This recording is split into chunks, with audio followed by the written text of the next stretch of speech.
Last year, Essence presented the first Triumphant Spirit Award to a sister whose popularity transcends musical styles. And whose talent knows no boundaries. She starred in film and television and created her own production company. Tonight, she is here to help honor another triumphant spirit. Ladies and gentlemen, the one and only Whitney Houston.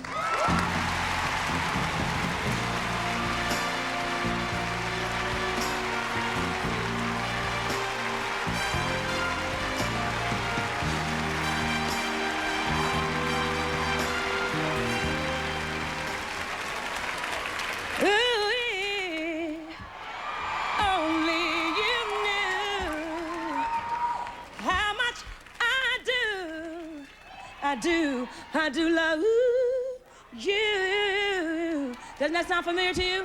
Yes? Yes? I thought so.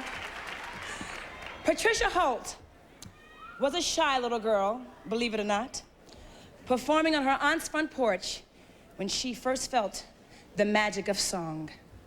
By the time she hit her teens, she had found her voice in a Baptist youth choir and was feeling the transforming power of music. She was on her way to becoming a superstar.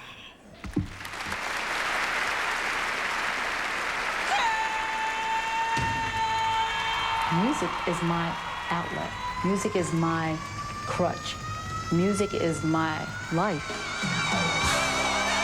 From the very beginning, I could see that Patti sang from the heart.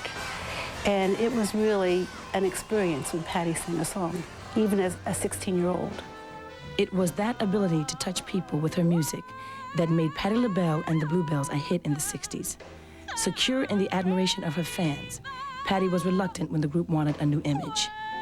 I was fighting very hard not to change from the Bluebells to LaBelle because I knew I was safe. And changing and going into this wild, outrageous group that we did become, it was frightening.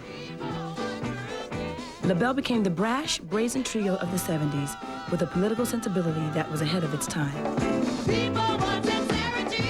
Talking about social changes and talking about sexual stuff, we were brave. We were very, very brave because women, especially black women, weren't singing about those things.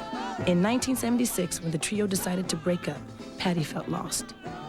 I always had to have someone on stage with me as a crutch. Nona or Sarah were my comfort, and they made me feel comfortable. And if anything went wrong, it wasn't just me wrong, it was all three of us.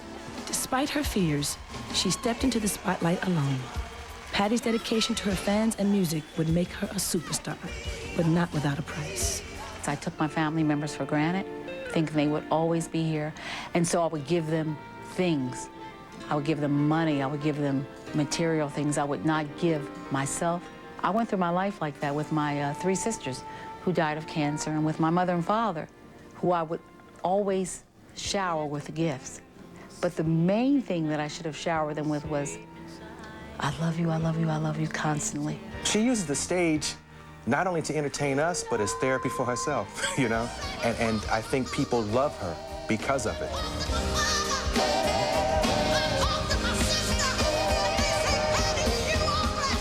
She's a very generous soul, and when she is performing, you're really spending an evening with her.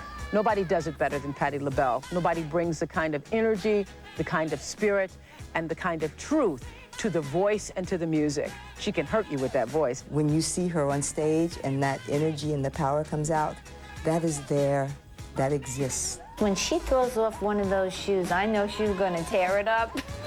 I always wait for that moment. I've seen her evoke tears out of dignitaries. I've seen her make kids jump out of their seats and want to run down the aisle when she sings.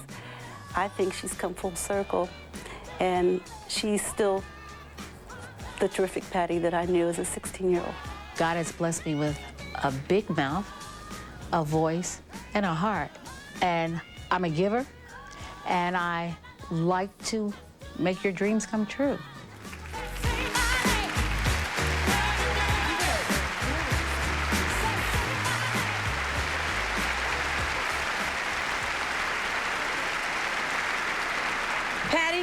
For your love and inspiration, I'm pleased to present to you with the Triumphant Spirit Award, ladies and gentlemen, Miss Patti LaBelle.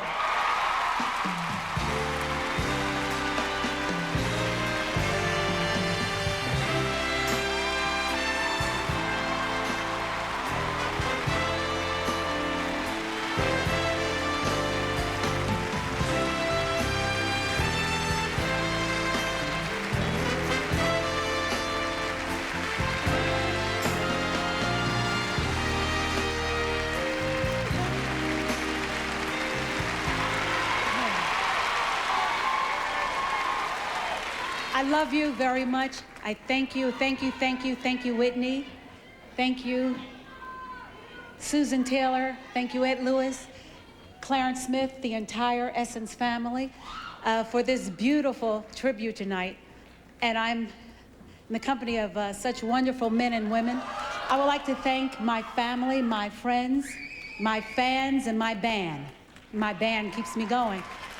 My words tonight, they're going to be kind of short because if I say everything that's on my heart, I know I'll start to cry, and I've already lost a lash.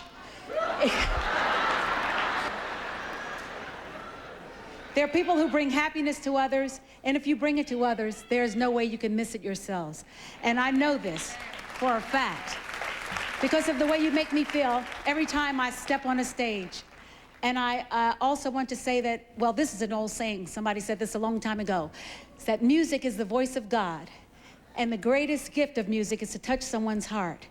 And if you're trying to say to me tonight what you've said already, that my music has touched your heart, I want you to know it goes both ways. I thank you very much for the many, many years that you've touched mine. Thank you.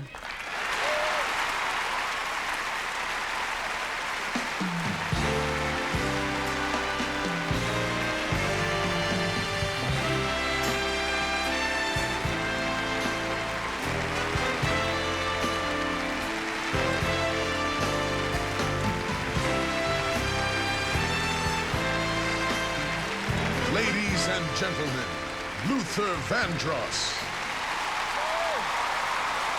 Thank you.